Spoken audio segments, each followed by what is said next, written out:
não sou obrigada a ser feminista. Será que não? E aí, gente, tudo bem? Hoje eu trouxe pra vocês o assunto feminismo, porque amanhã é Dia Internacional das Mulheres. E eu queria conversar com vocês. Eu não sou nenhuma especialista no assunto, mas eu estudo um pouco sobre isso. E a minha principal crítica é: muita gente não sabe nada sobre o que é feminismo, sobre sua luta, sobre suas crenças, sobre a quantidade de sacrifício que as mulheres lá atrás tiveram que fazer pra lutar pelo que a gente é hoje. E aí começa a fazer um monte de mimimi no Facebook dizendo: ai, feminista é isso, ai, rádio fé. Então, hoje eu vou conversar com vocês um pouquinho sobre esse assunto tão polêmico. Mas vamos começar do começo. Segundo o Aurélio, o significado de feminismo, eu vou até pegar no caderninho que eu fiz aqui uma cola, é sistema dos que preconizam a ampliação legal dos direitos civis e políticos da mulher. Ou seja, nada mais é do que a igualdade dos direitos femininos perante os direitos masculinos. Ou seja, o homem tem os seus direitos, tem os seus deveres, assim tem que ser com as mulheres perante os seus direitos e os seus deveres. Então, feminista significa que aquela que luta pelos direitos do feminismo.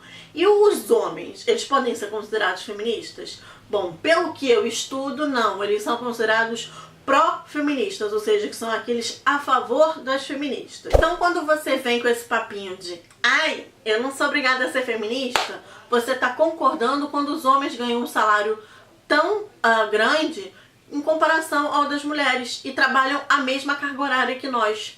Você é a favor disso? Porque eu não sou. Bom, vamos começar dando um pouquinho de introdução à história.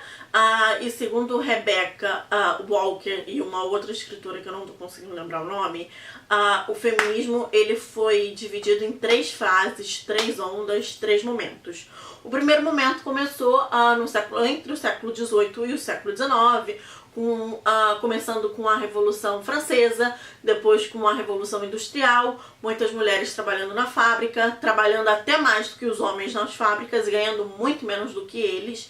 E aí começou a se questionar esses direitos das mulheres.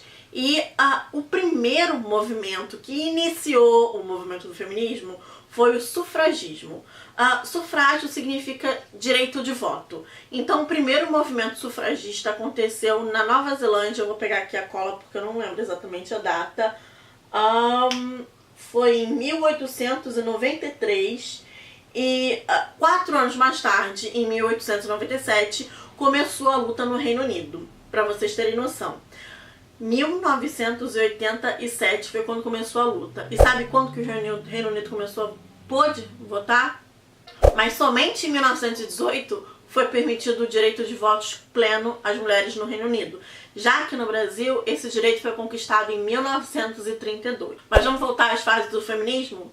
A segunda fase aconteceu já no século posterior, que foi no século XX, entre os anos 60 e 70, que começou aquela liberação sexual, a primeira descoberta dos contraceptivos femininos, né? Começaram a criar os contraceptivos femininos, e começou a luta pela igualdade de direitos entre homens e mulheres no trabalho. E foi justamente nessa época, vocês lembram que eu comecei a falar de sufragismo e não terminei? Então, foi nessa época, em 1968, que Portugal conseguiu os direitos de voto. Já a terceira fase, ou terceira onda, o terceiro momento do feminismo, começou entre os anos 80 e 90 e é o que é conhecido até agora, que é a luta da inclusão das mulheres negras na discussão do feminismo. Por quê? Nos anos 60 e nos anos 70 se discutia muito sobre liberação sexual, mas as experiências que eram trocadas eram de mulheres brancas e principalmente da classe média. O que já mudou nos anos 80 com a inclusão de mulheres negras, mulheres do gueto, mulheres da favela, mulheres negras na inclusão para se discutir a importância delas no movimento. Então hoje, quando você diz que não é obrigada a ser feminista, na verdade você já está sendo. Sabe por quê? Porque hoje você tem o direito de escolha entre optar ser ou não ser, casar e não casar, ter filho e não ter filho, estudar ou não estudar. E milhares de mulheres lá atrás foram às ruas para lutar pelos direitos delas e os direitos nossos no futuro. Porque se não fosse elas, naquela época, você ainda estaria sendo escolhida seu pai estaria escolhendo o seu casamento, o seu marido estaria escolhendo o seu futuro. Se você não tivesse o pai, seriam seus irmãos. Se não fossem seus irmãos, algum homem da família, porque o sistema antigamente era um sistema patriarcal. Um sistema patriarcal, ou seja, o sistema quem dominava eram os homens, era o pai. Então o pai escolhia o marido para a filha, o pai decidia se a filha ia estudar, se a filha ia fazer crochê, se a filha ia para a faculdade. E aí depois passou esse poder, quando a mulher casava, com os homens. Então os maridos escolhiam se as mulheres iam ser donas de casa, quantos filhos iam ter, se a mulher ia pra rua, entendeu? Então hoje, se você pode se dar o luxo de dizer o que você não é obrigado e o que você é obrigada, é graças àquelas mulheres lá atrás no século XVIII. Foi graças às mulheres do século XIX, foi graças ao movimento sufragista, foi graças ao movimento feminista. Então não diga que você não é obrigada a ser feminista, porque, gata, tá dando close errado.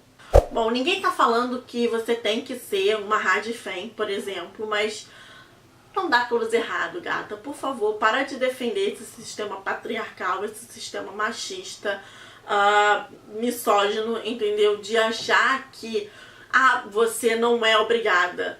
Gata, você não é obrigada justamente por causa do movimento feminista. E só para explicar, depois eu vou fazer um outro vídeo contando um pouco das vertentes do feminismo. Mas só para deixar claro, já que eu já citei nesse vídeo, radfem significa feministas radicais.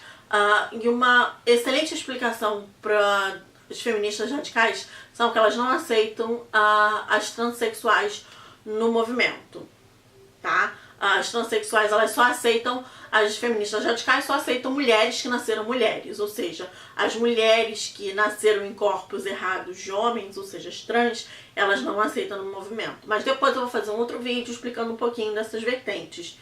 E para não deixar o vídeo ainda mais longo, eu só queria dar alguns dados que são muito alarmantes. Eu vou pegar aqui a cola porque, tipo, até dói ficar gravando esse tipo de número. Vamos lá.